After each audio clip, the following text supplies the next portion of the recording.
बड़ा ही important issue rays किया है और हम सब, अगर आपको याद हो तो पीडीएम की गवर्नमेंट में भी ये कैबिनेट का हिस्सा थी और उस वक्त से ये काम शुरू हुआ है।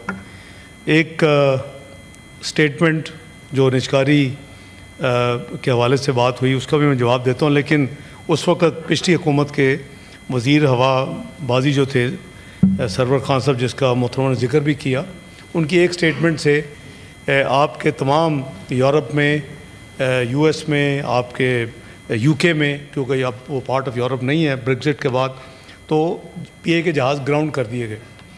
84 बिलियन रुपीज़ का रेवेन्यू उस वक्त आ रहा था। 67 बिलियन रुपीज़ का रेवेन्यू पीए को मिलता था यूके से और 17 बिलियन का फ्रॉम यूरोपियन कंट्रीज से जो फ़्लाइट जाती।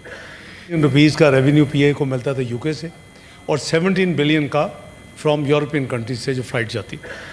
तो जब हम कैबिनेट में इकट्ठे थे तो इसके ऊपर एक कमेटी मेरी सरबराही में बनी और हमने जब खुद अपने आप को ब्लेम किया कि जी हमारे पायलट जो हैं वो उनके जाली लाइसेंसेस हैं और ग्राउंड हो गई, तो फिर जो पापड़ बेलने पड़े वो एक लंबी लिस्ट है कि हमें दर्जनों उस कमेटी की मीटिंग्स हुई, जिसमें एविएशन भी थी, जिसमें पीएए भी थी, जिस तमाम उसमें अदारे थे, लॉ मिनिस्ट्री भी थी, और हम उनसे नेगोशिएशन करके उनकी जो रिक्वायरमेंट थी ना, वो they ask for the moon I would say, और वो एक एक चीज़ पूरी की गई। यहाँ तक हुआ कि फिर इस सिविल एविएशन के हवाले से लॉ है उसको ब्रेक किया जाए, रेगुलेटरी को अलहदा किया जाए, सिक्योरिटी को अलहदा किया जाए। वो भी there was territorial tough and the fight within the institution, वो हल की, वर्चुअली वीटो करके फिर उस लॉ को इधर दोनों हाउसेज में लाए और पास हुआ अल्हम्दुलिल्लाह। फिर केयर टेकर का ज़माना आ गया, उसमें कोई ज़्यादा प्रोग्रेस नहीं हो सकी, लेकिन दोबारा जो ही गवर्नमेंट आई फरवरी में, प्रेजेंट जो गवर्नमेंट है मियां शहबाज शरीफ साहब की क़यादत में, तो इसके ऊपर दोबारा उसी कमेटी को मेरे हवाले किया गया और फिर हमने शुरू किए। मैं यूके में जब बायलैटरल विजिट के लिए गया, मैंने जो नए उनके मेरे हम पल्ला हैं डेविड लेमी, उनके फॉरेन सेक्रेटरी, उनसे किया, जहाँ भी यूरोपियन कंट्रीज़ को मिले। तो ये एक लंबी दास्तान है और अल्लाह का शुक्र है कि पहले मरहले में जो यूरोपियन यूनियन है उसमें एक मुल्क नहीं, हर मुल्क का अपना अपना नुमाइंदा है उस अथॉरिटी में, यानी जो यूरोपियन सिविल एविएशन के हवाले से अथॉरिटी है वो हर मेंबर का एक एक वहाँ नुमाइंदे मौजूद हैं। It was very long drawn process, लेकिन शुक्र है कि वो मरहला हुआ और आज तमाम स्टेप्स लेने के बाद, तमाम एक्शंस लेने के बाद लॉ इस हाउस को भी क्रेडिट जाता है पास, जो पीडीएम की हुकूमत में हुआ उसके नतीजे में फिर इवेंचुअली यूरोपियन यूनियन ने इस बैन को लिफ्ट किया। जैसे आपको मालूम है कि 10 जनवरी को पहली जो फ़्लाइट है दोबारा रिज्यूम हुई, मैं बिल्कुल एंडोर्स करता हूँ। हमने भी ये विद इन द कैबिनेट भी, और प्राइम मिनिस्टर ने इसके ऊपर इंक्वायरी एक ऑर्डर कर दी है कि ये जो ऐड है ये किसने ये कंसीव की है। मैं स्टूपिडिटी कि आप आईफल टावर को दिखा रहे हैं, आप जहाज़ उसके ऊपर भी दिखा सकते हैं, फिर वी आर कमिंग और फेस उसका फेस ही दूसरी तरफ कर दे उसका जो यानी सो अच्छा, मेरी गुजारिश ये है कि ये जो निजकारी का जो मसला है, डिप्टी प्राइम मिनिस्टर साहब, we have to make the count. जी जी, the count to be made.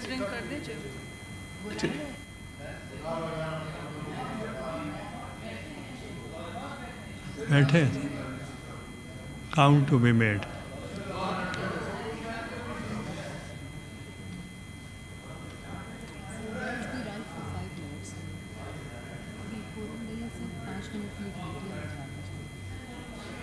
Bells to be run for 5 minutes.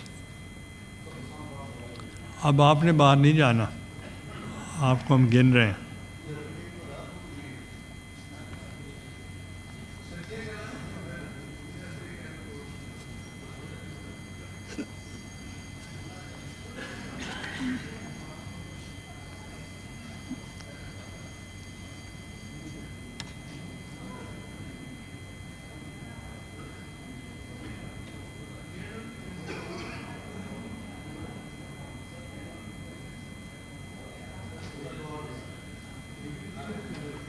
वापस आए।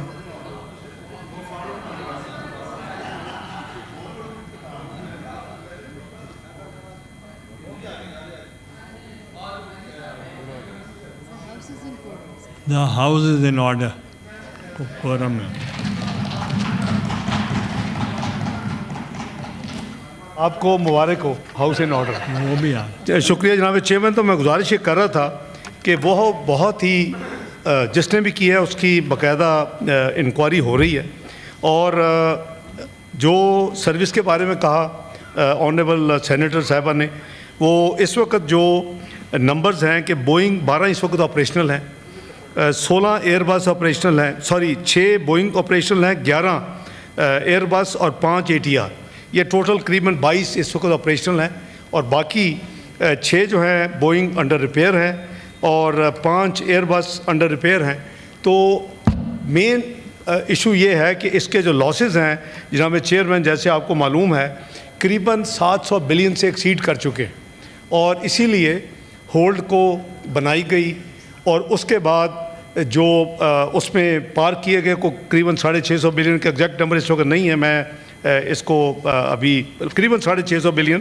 तो जो प्रोसेस हुआ वो सब ने देखा कि बड़ा ट्रांसपेरेंट प्रोसेस हुआ PIA का निजकारी का एज़ पर ड्यू प्रोसेस जो प्राइवेटाइजेशन लॉ के तहत, और उसमें जितनी कार्रवाई थी वो सारी की सारी लाइव जो थी फाइनल प्रोसेस उसको लाइव टेलीकास्ट किया गया।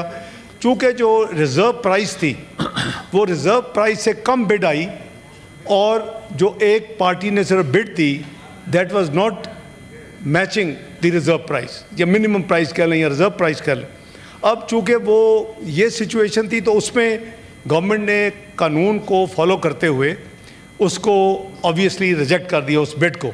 ना व्हाट नेक्स्ट, जैसे उन्होंने कहा कि अब क्या प्लान है। The plan is very much in place, इसकी निजकारी प्रोसीड होगी और ये आगे भी एक थी प्रेफरेबली ये नेशनल कैरियर है। ये बेहतर है कि कोई पाकिस्तान का कंसोर्शियम या कॉरपोरेट सेक्टर, जैसे आपके नेबरिंग कंट्री में हुआ है कि उनके कॉरपोरेट सेक्टर ने उस एयरलाइन कैरियर को उठाया और उसको दोबारा रिवाइव किया। तो ये मैं आपको अश्योर करता हूँ कि इस पर बिल्कुल काम हो रहा है और इस पर बड़ी तेज़ी के साथ इंशाअल्लाह ये जो प्रोसेस है आपको दोबारा नज़र आएगा, क्योंकि वो आप पिक एंड चूज़ नहीं कर सकते, इनकरेज कर सकते हैं, लेकिन प्रोसेस दोबारा एज़ पर लॉ दोबारा रोल आउट होगा। तीसरी बात जो मैं अर्ज़ करूं कि जो UK की फ़्लाइट्स की रिजम्पशन है उसके लिए हम पूरी कोशिश कर रहे हैं। कॉमनवेल्थ चोगम जो होता है कट, वो प्राइम मिनिस्टर नहीं जा सके, मैं स्मॉ में वो हुआ अक्टूबर में, मैंने वहाँ फिर अपने काउंटर पार्ट से UK के उनको रिक्वेस्ट की कि आप मेहरबानी करें, अब हम बहुत नज़दीक हैं यूरोपियन यूनियन के सिग्नल्स, अब ठीक है आपके भी वही अप्लाई करती है हर चीज़। तो उन्होंने वादा किया कि जनवरी के एंड में वो अपनी एक चेक फ़िज़िकल चेक के लिए उनकी टीम आ रही है। तो होपफुली मेरा ख़्याल है कि मार्च तक उनका जो इंटरनल प्रोसेस है, बोर्ड मीटिंग्स हैं, वो 6, 7, 8 हफ्ते लग जाते हैं। मार्च अप्रैल में इंशाअल्लाह गॉड विलिंग तो ये UK का भी, वहाँ हमारा 1.7 मिलियन डियास्पोरा है। जैसे मोहतरमा ने कहा कि उनको बड़ी इनकन्वीनियंस है, एक तो किराए आसमान के हैं, दूसरा ट्रांस वो आपको जाना पड़ता है ट्रांजिट कहीं और, पहले तो 2-3 आपके ब्रेक जर्नीज़ होती हैं। तो इसमें बिल्कुल जो है वो पूरी तरह कमेटी भी काम कर रही है और एविएशन मिनिस्टर साहब भी उस पर अपनी एफर्ट्स कर रहे हैं। हम डिप्लोमेटिक पुश भी दे रहे हैं फॉरेन मिनिस्ट्री से, और कल भी रात हाई कमीशन जो यहाँ ब्रिटिश हाई कमीशन के नुमाइंदे हैं उनसे कल भी बात हुई है कि जी ये जो मुझे इंडिकेट किया गया था एंड ऑफ जनवरी, उसको अब डिले ना किया जाए और आपका आए, ताकि प्रोसेस जो आगे जो जितने भी चंद हफ्ते लगने हैं, तो उम्मीद है इंशाल्लाह UK का भी बड़ी जल्दी ये मुकम्मल होगा। जो मैं आई कंक्लूड, नमाज का भी टाइम है, जो अफसोसनाक बात है कि इतना बड़ा लॉस 4.5 साल 87 बिलियन पर एनम का रेवेन्यू लॉस, कुछ एक एक्शन इस मुल्क में नहीं हुआ कि किसने किया, क्यों किया। तो हमने ये ऑलरेडी आज काबीना में प्राइम मिनिस्टर साहब से रिक्वेस्ट की है कि इसके ऊपर एक इंक्वायरी होनी चाहिए इंडिपेंडेंट, कि जी ये क्यों हुआ, क्या वाकई वो उसमें था, ताकि दूध का दूध पानी का पानी, कौम को पता तो बताए ना आप। ये एक स्टेटमेंट से जो मुल्क को नुकसान हुआ, जो डियास्पोरा को हमारे तकलीफ़ हुई, जो एयरलाइन आपके जितने रूट्स हैं, जी, वो दूसरे मुल्कों की एयरलाइनों में जो पाकिस्तानी पायलट थे उन्होंने उनको भी ग्राउंड कर दिया उस स्टेटमेंट के बाद, के शायद इनके भी लाइसेंस जाली होंगे। तो बात यह है कि इस पे हमने तो रिक्वेस्ट की है, इंशाल्लाह इस इधर भी काम करेंगे, लेकिन होपफुली इंशाल्लाह I think next 2-3 months UK की भी रिवाइव हो जाएगी। आई एम श्योर यूके के बाद यूरोप यूएस भी फिर रिवाइव होगा। कनाडा ऑलरेडी फ़्लाइट जाती हैं, लेकिन जो जहाज़ ये रिपेयर कर रहे हैं बेहतर होगा कि इसकी प्राइवेटाइजेशन हो जाए। और अब मैं 2013, 2017 की माजी की हिस्ट्री नहीं दोहराता। उस वक़्त आपको याद होगा कि ये प्राइवेटाइजेशन होने जा रही थी, फिर वो यूनियंस का जो चक्कर हुआ, फिर 3 बंदे शहीद हो गए, फिर वो सारे का सारा एक जो लेजिस्लेशन यहाँ आई उसमें हमने एक पार्लियामेंट की कमेटी बनी, उस पर हमने फिर उसको रिजॉल्व किया। उसके बाद ऑब्वियसली 18 के बाद there was no interest to privatise. तो ये it is very much on the active privatisation agenda. Being chairman cabinet committee on privatisation में आपको ये शेयर कर रहा हूँ with complete responsibility. It is going to be rolled out again privatisation process. और अभी चूँकि रिवाइव हो गई हैं, आपके रूट्स आर वेरी वैल्यूएबल जो कि यूरोप के और यूके के हैं, तो आई एम श्योर इस दफ़ा इंशाल्लाह बड़ा अच्छा एक्सपेक्ट कर रहे हैं कि इंटरेस्ट आएगा और ये फिर प्राइवेटाइजेशन का जो है प्रोसेस मुकम्मल होगा। It's only the new investor जो कि फिर अपनी इन्वेस्टमेंट के साथ जो उनके टर्म्स एंड कंडीशंस हैं इसको ना सिर्फ रिवाइव करेगा बल्कि इसमें इसको जहाज़ों को ऐड करेंगे।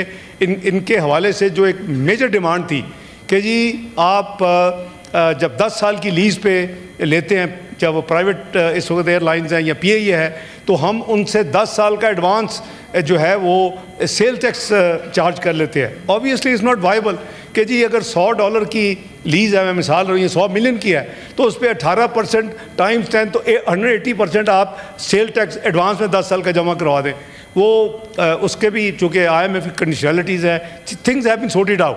सो I am sure the next round जो प्रोसेस शुरू होगा इंशाल्लाह इट विल बी सक्सेसफुल। बहुत शुक्रिया जनाब chairman. Thank you. The agenda complete हो चुका है।